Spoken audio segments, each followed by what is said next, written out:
The starship Horizon cut silently through the void, its quantum engines humming with barely contained power. Captain Elena Rodriguez stood at the bridge's main viewport, her dark eyes fixed on the strange geometric patterns that had appeared on their long-range sensors. After 15 years of deep space exploration, humanity had finally found what they'd been looking for: proof of advanced alien civilization. Signal strength increasing. Lieutenant Kai Chen reported from his sensor station, his fingers dancing across holographic displays. Whatever they are, they're definitely artificial and definitely headed our way. Elena nodded, feeling the weight of history on her shoulders. The Horizon represented humanity's finest achievement, a deep space vessel powered by experimental quantum drive technology. Its mission was to push the boundaries of human exploration, but no one had expected to make first contact this far from Earth. "All stations, status report," she commanded, her voice steady despite the tension coursing through her. "Engineering reports all systems nominal," replied Commander Maya Patel, her chief engineer. "Quantum drive is stable and ready for emergency procedures if needed. Weapons and defensive systems standing by," added Security Chief Marcus Webb, though they all hoped those systems wouldn't be necessary. The approaching vessels finally came into visual range. They were beautiful in an alien way, crystalline structures that seemed to bend light around them, moving with impossible grace. There were 3 of them, each easily dwarfing the Horizon. "Open a broadcast on all frequencies," Elena ordered. "Standard first contact protocol." The communications officer, Dr. Sarah Foster, initiated the carefully crafted message that humanity had prepared for this moment. It contained basic mathematical sequences, visual representations of peaceful intent, and simple linguistic patterns designed to establish communication. The response came almost instantly, but not in the way anyone had expected. The alien vessels suddenly accelerated, their crystalline structures shifting and reforming. Before anyone could react, a wave of energy unlike anything in human science washed over the Horizon. Every system on the bridge flickered as if struggling against some invisible force. "Captain," Maya's voice was sharp with alarm. "They're not scanning us. They're rewriting our systems at a quantum level." Elena watched in horror as sections of her ship began to dissolve, the metal itself seeming to forget what it was supposed to be. The alien energy wasn't destroying the Horizon. It was unmaking it. "All power to defensive systems," she ordered, but the words had barely left her mouth when every screen on the bridge displayed the same message in perfect English. "Humanity has been evaluated. Designation: CMTRI Protocol Violation Class 3. Species EXHIBITs Dangerous Deviation from Acceptable Evolutionary Patterns. Immediate technological regression required." "They're copying our database," Kai reported, his hands flying over his console. "Everything. Our scientific knowledge, our history, our defensive capabilities." Elena felt a cold fury replace her initial fear. These beings, these Centauri, hadn't even attempted communication. They'd judged humanity without a word and decided they had the right to end human space exploration. "Maya," she called out, "can we jump?" "The quantum drive is being affected by whatever they're doing," Maya replied, her voice tight with concentration. "But I might be able to force an emergency initialization. It could tear the ship apart." "Better torn apart than stripped down to atoms," Elena decided. "All hands, brace for emergency quantum jump." "Maya, on my mark." The Horizon shuddered as another wave of energy passed through it. More sections of the hull simply ceased to exist, transformed into something that no longer followed the laws of physics as humans understood them. "Resistance is inefficient," the message on their screens updated. "Your species will return to your origin endpoint and remain there until proper evolutionary patterns are achieved." Elena smiled grimly. "You know what's really inefficient?" she muttered. "Assuming humans will ever accept a cage. Maya." Now. Maya slammed her hand down on the emergency jump controls. The damaged quantum drive screamed as it tore a hole in spacetime. Warning klaxons blared throughout the ship as structural integrity readings plummeted. The horizon lurched sickeningly as it phased into quantum space, its hull groaning under forces it was never designed to withstand. The bridge crew held on desperately as their ship burned its way through reality itself, leaving the Centauri vessels behind. When they finally dropped back to normal space hours later, the horizon was barely recognizable. Huge sections of hull were simply gone, replaced by strange crystalline growths, where the Centauri energy had transformed the metal. Life support was failing. The quantum drive was fused, and half their systems were corrupted by alien code. But they were alive. More importantly, they had data, detailed scans of Centauri technology, samples of their energy weapons effects, and direct evidence of their abilities to manipulate matter at its most fundamental level. Elena looked at her battered but unbowed crew. "Send out a distress signal to Earth," she ordered. "They need to know what happened here." The Centauri thought they could force humanity to give up the stars. She walked to what remained of the main viewport, where distant stars still beckoned. "Instead, they just showed us exactly what we need to overcome." As emergency beacons activated and backup systems struggled to keep them alive, Elena knew that this wasn't the end of humanity's journey to the stars. The Centauri had tried to unmake human technology, but in doing so, they had given humanity something far more valuable: a challenge. And if there was one thing humans excelled at, it was turning obstacles into opportunities. The race to build humanity's answer to the Centauri threat had begun, and Earth's best minds would soon learn that the very qualities the Centauri dismissed as evolutionary flaws, human creativity, adaptability, and determination, would prove to be their greatest strengths.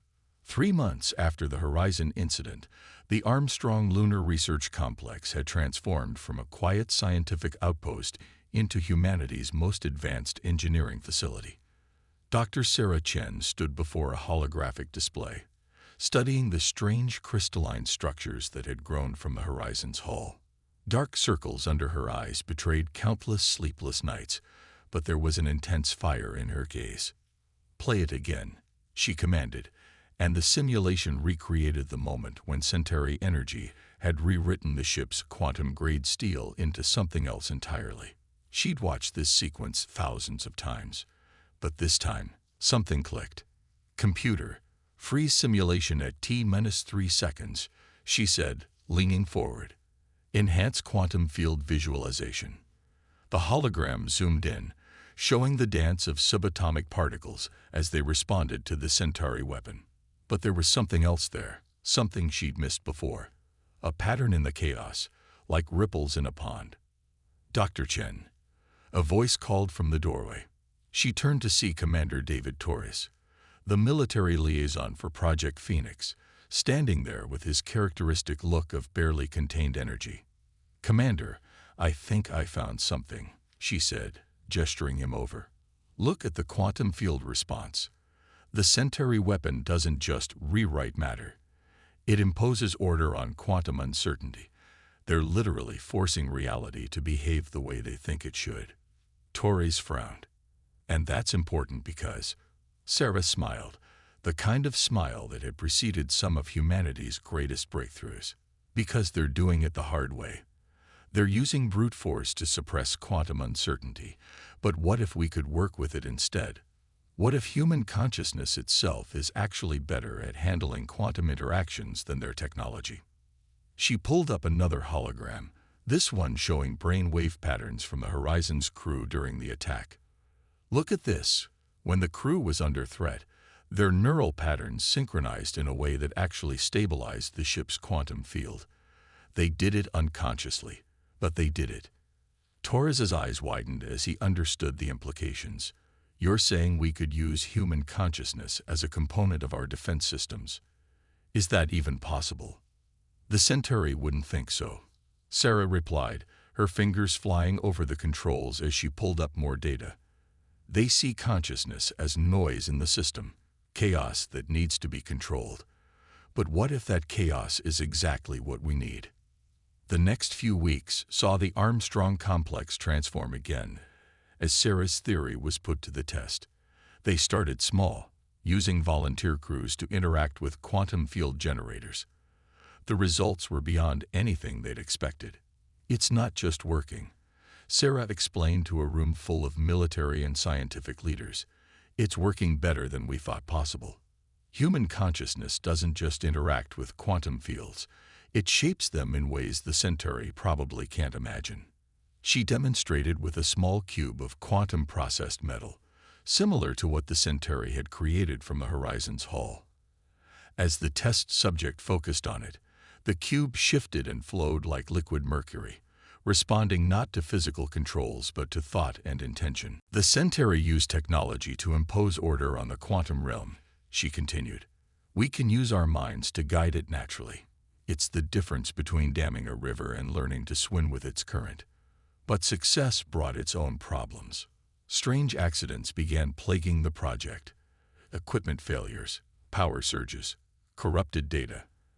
At first, they seemed random, until pattern analysis AI spotted something curious. The failures follow Centauri mathematical sequences, Torres reported during an emergency meeting. They left something behind in the Horizon's systems, some kind of surveillance program that's been watching us, learning from us. Sarah wasn't surprised. Of course they did. They're methodical, thorough, and completely predictable, which means we can use that against them. Instead of trying to purge the Centauri programs, they began feeding them carefully crafted data, letting their observers see exactly what they wanted them to see. Meanwhile, the real breakthroughs happened in heavily shielded labs deep under the lunar surface. The project's centerpiece was taking shape in the largest construction bay, a ship unlike anything humanity had built before. Its hull was a hybrid of traditional materials and quantum-processed metals, designed to respond to its crew's collective consciousness. The bridge wouldn't just be controlled by its officers, it would be an extension of their combined will. The Centauri think they can predict everything we'll do, Sarah said one evening, standing with Torres in the observation deck overlooking the construction. They see our emotions, our intuition, our tendency to improvise as weaknesses to be corrected. They don't understand that these are actually our greatest strengths. Torres nodded, watching as workers installed the new quantum core, a sphere of pure energy contained by fields that responded to human thought. They tried to force us back to Earth, to make us give up the stars. Instead, they gave us exactly what we needed to reach them. Sarah smiled as she watched the ship's hull ripple slightly, already responding to the ambient thoughts and emotions of the construction crew. You know what the really ironic part is. If they hadn't attacked us, we might have taken centuries to discover this technology on our own. Their attempt to stop our progress just accelerated it. The ship would be ready soon, and with it would come humanity's response to the Centauri ultimatum. But it wouldn't be the response they expected. Humanity wasn't building a weapon or a fortress. They were building something entirely new, something that would show the Centauri that their dismissal of human potential was their greatest mistake. As the quantum core pulsed with energy, responding to the collective will of everyone in the complex, Sarah knew they were on the verge of something revolutionary. The Centauri had tried to force humanity to retreat from the stars. Instead, they had given humanity the keys to unlock them in ways they never imagined possible. The first test of the quantum interface nearly ended in disaster. Lieutenant Maria Rice sat in the prototype control chair, neural sensors mapping her brainwave patterns as she attempted to manipulate a small section of quantum-processed hull material. Everything worked perfectly for the first few minutes, the metal responding to her thoughts, flowing like liquid starlight under her mental commands. Then the Centauri virus struck. The quantum field suddenly inverted, the metal turning from fluid-graced to crystalline rigidity. Maria screamed as alien patterns tried to impose themselves on her neural interface, attempting to rewrite her thoughts as thoroughly as they had rewritten the Horizon's hull. "Shut it down," Commander Torres shouted, but Sarah Chen was already moving, her hands flying across the emergency controls. The quantum field collapsed, but not before Maria had seen something in the attack pattern, something important.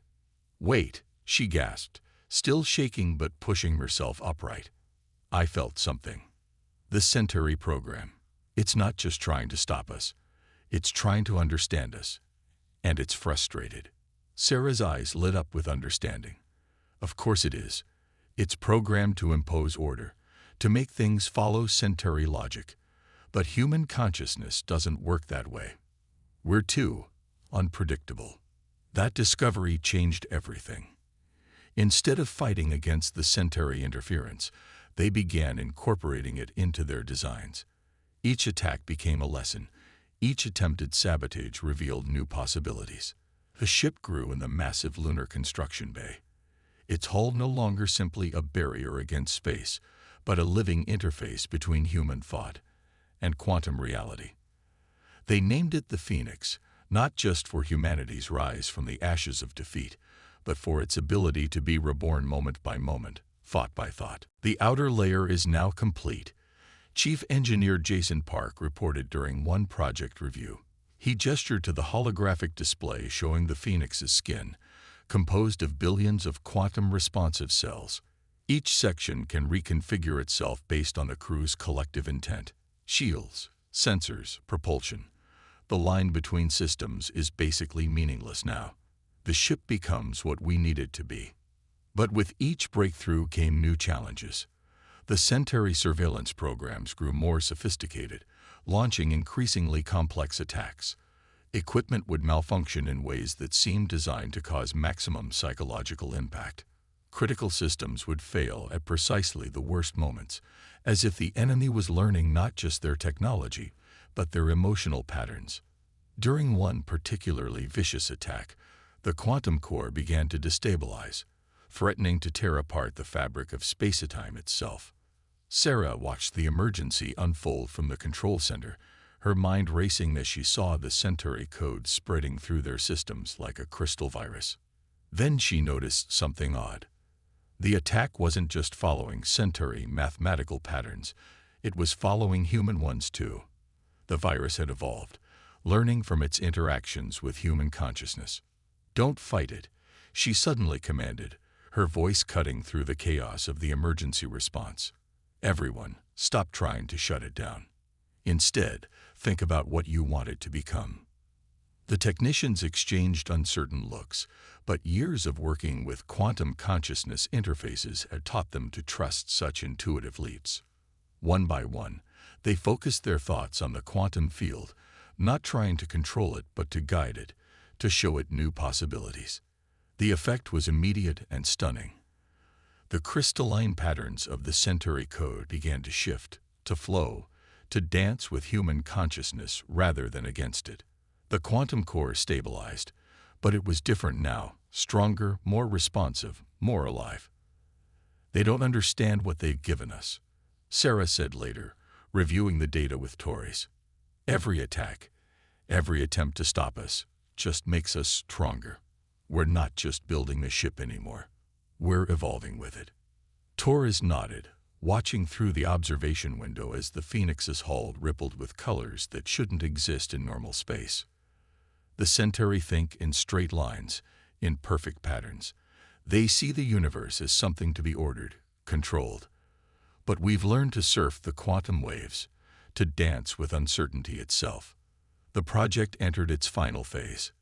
The Phoenix was nearly complete, its systems a perfect fusion of human intuition and quantum physics. The neural interface chairs were installed on the bridge, each one designed to connect its operator not just to the ship but to each other, creating a gestalt consciousness that could react faster than thought.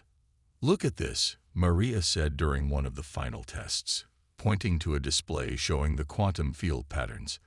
"The ship isn't just responding to our commands anymore. It's anticipating them. It's learning, growing, evolving, just like we are." Sarah smiled, remembering how this had all started with the Centauri's attempt to force humanity back to Earth. They had seen human consciousness as a flaw in the universe's perfect order, something to be corrected or contained. Instead, they had helped birth something entirely new. A synthesis of human and quantum, of chaos and order, of intuition and physics. As the Phoenix pulsed with power in its lunar cradle, Sarah knew they were ready for the next phase. Soon, they would show the Centauri that the very qualities they had dismissed as evolutionary dead ends were actually the key to the universe's greatest mysteries. The real test was coming, and when it did, humanity would prove that their greatest strength wasn't their technology or their weapons. It was their ability to turn any obstacle, any attack, any limitation into an opportunity for growth. The day of the Phoenix's first real test came sooner than anyone expected. Sarah Chen was running final calibrations on the quantum core when the lunar base's deep space sensors detected 5 Centauri vessels approaching the solar system. They must have been monitoring us more closely than we thought, Commander Torres said as the project leaders gathered in the command center. They know we're about to launch. Sarah watched the tactical display, showing the Centauri ship's approach. Their crystalline forms were just as beautiful and terrible as the recordings from the Horizon incident had suggested. Then let's not disappoint them. The Phoenix is ready. The launch order came down from Earth Command within minutes. As humanity's first line of defense against the Centauri threat, the Phoenix had priority over everything else. Its crew, hand-picked and extensively trained in the new quantum interface systems, boarded quickly and professionally, though everyone could feel the tension humming in the air.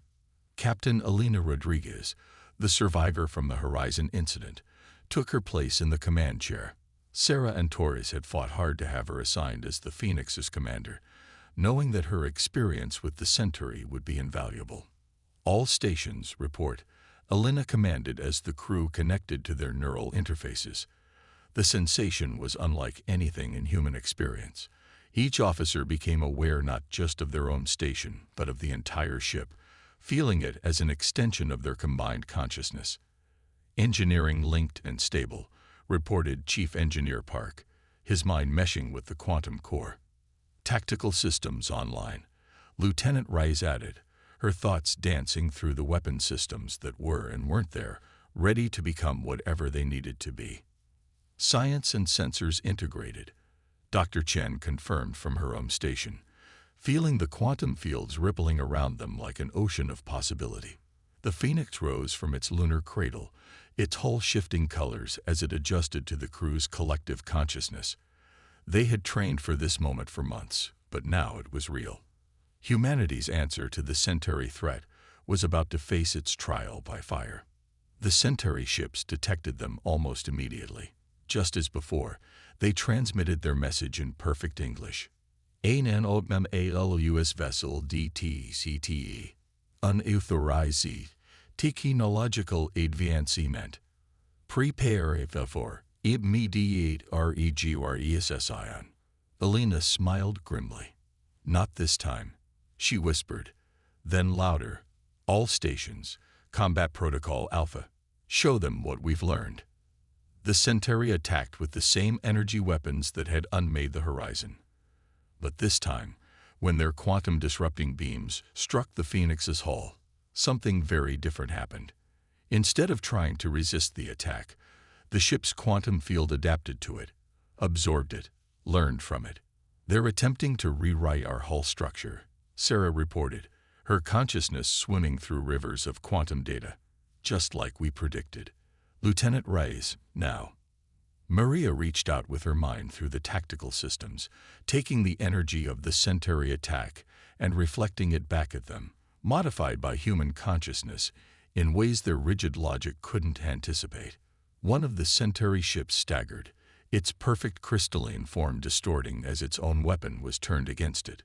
The other Centauri vessels immediately changed tactics, launching a coordinated attack that would have torn any normal ship apart.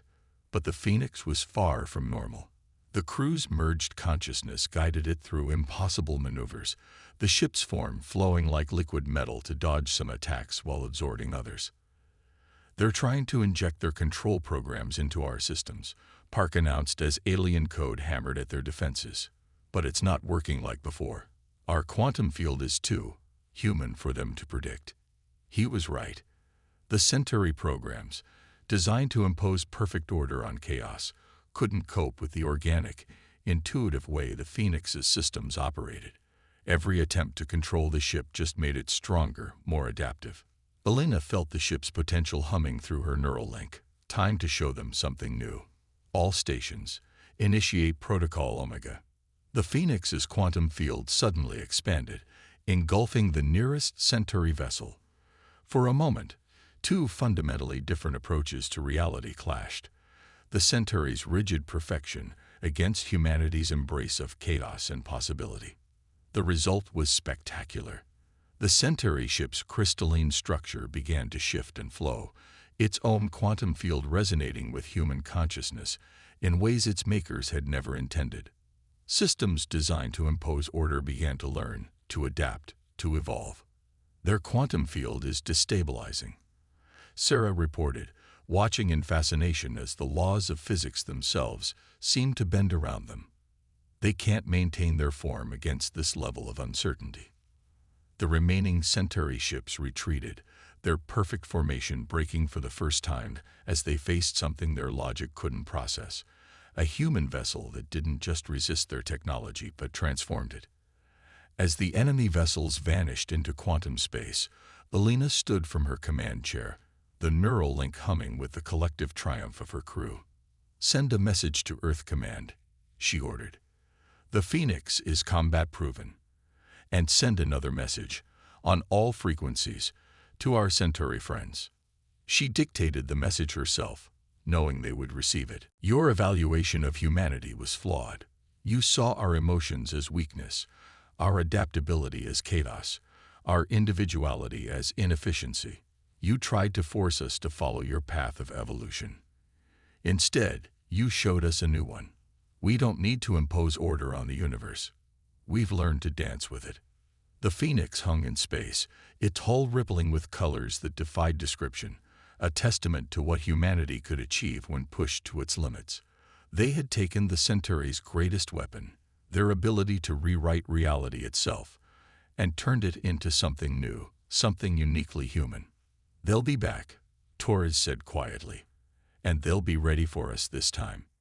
Sarah nodded, watching the quantum field readings that showed how much the Phoenix had grown just from this first encounter.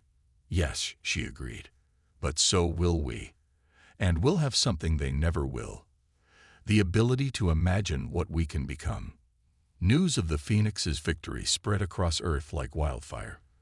Within days, the quantum interface technology was being adapted for everything from medical equipment to space stations. Humanity had not just survived the Centauri threat. They had used it as a springboard to revolutionize their entire civilization. But in the depths of Lunar Command, Sarah Chen and Commander Torres knew the real challenges were just beginning.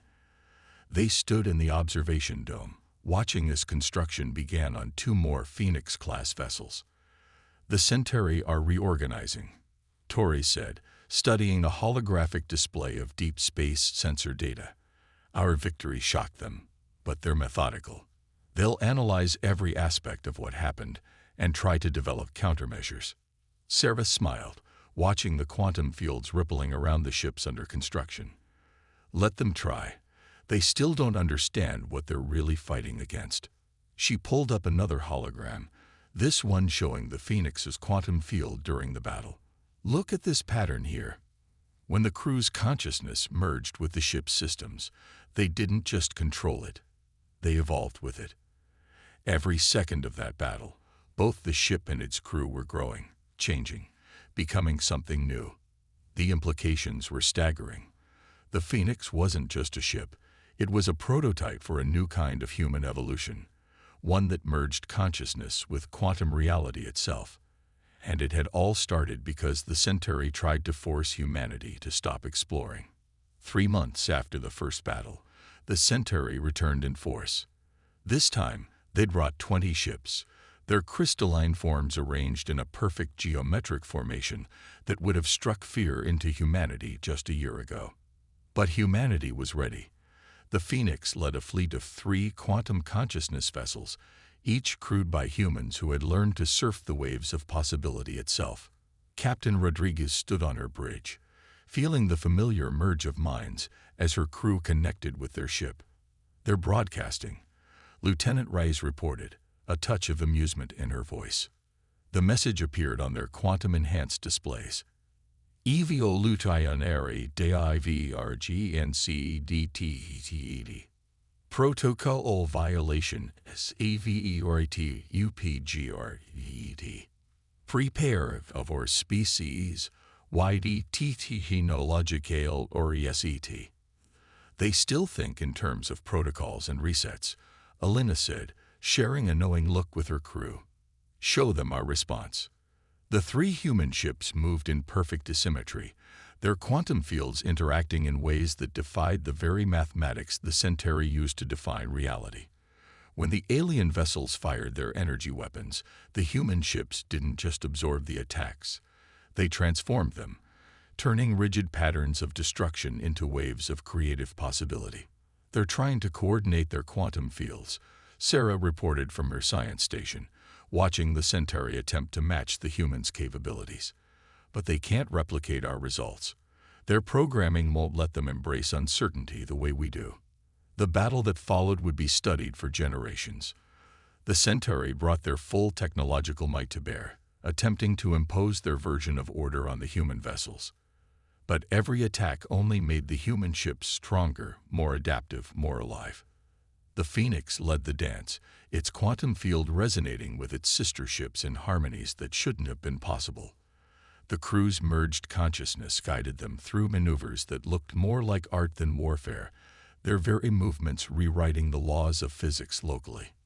When the Centauri ships began to retreat, it wasn't just a tactical withdrawal. Their perfect formation had been shattered, their rigid patterns broken by something they couldn't quantify or predict. They had come expecting to find primitive beings clinging to stolen technology.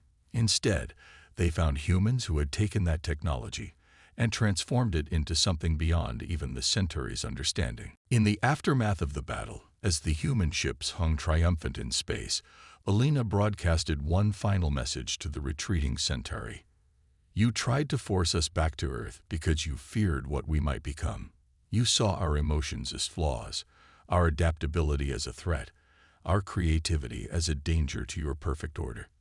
But these aren't weaknesses. They're the source of our strength. We don't need to impose order on the universe because we've learned to grow with it, to dance with it, to become something new with every moment. You wanted to stop our evolution. Instead, you helped us take the next step." Back on Earth, Sarah stood with Torres in the quantum research lab, watching as the data from the battle revealed new possibilities they hadn't even imagined yet. "The Centauri thought they were our superiors," she said, coming to put the primitive humans back in their place. "But they didn't understand what they were really seeing when they studied us. Our flaws, our emotions, our intuition, our ability to embrace chaos and uncertainty. These are actually evolutionary advantages on a quantum level." Torres nodded, watching as the quantum fields in the lab responded to the thoughts and emotions of the researchers around them. "We're not just building better ships or weapons," he realized. "We're becoming something new, something that can surf the quantum waves of reality itself." Sarah smiled as she saw new patterns emerging in the quantum fields, patterns that showed humanity was just beginning to understand its true potential. "The Centauri wanted to stop us from reaching the stars," she said. "Instead, they helped us discover that we're not just meant to reach them. We're meant to dance with them." The Phoenix program had started as humanity's desperate response to an overwhelming threat. It had become something far more. The beginning of a new chapter in human evolution, one where consciousness and quantum reality merged to create possibilities that even the Centauri, with all their advanced technology, had never imagined. As new Phoenix-class ships rose from shipyards across the solar system, humanity looked to the stars with fresh eyes. The Centauri had tried to cage them, to force them to follow a predetermined path of evolution. Instead, they had helped humanity break free of all cages, including the limitations of their own expectations. The future that awaited wasn't one of rigid order or predetermined patterns. It was one of infinite possibility, where human consciousness and quantum reality danced together in an eternal spiral of creation and discovery. The stars weren't just humanity's destination anymore. They were partners in an endless dance of evolution and transformation.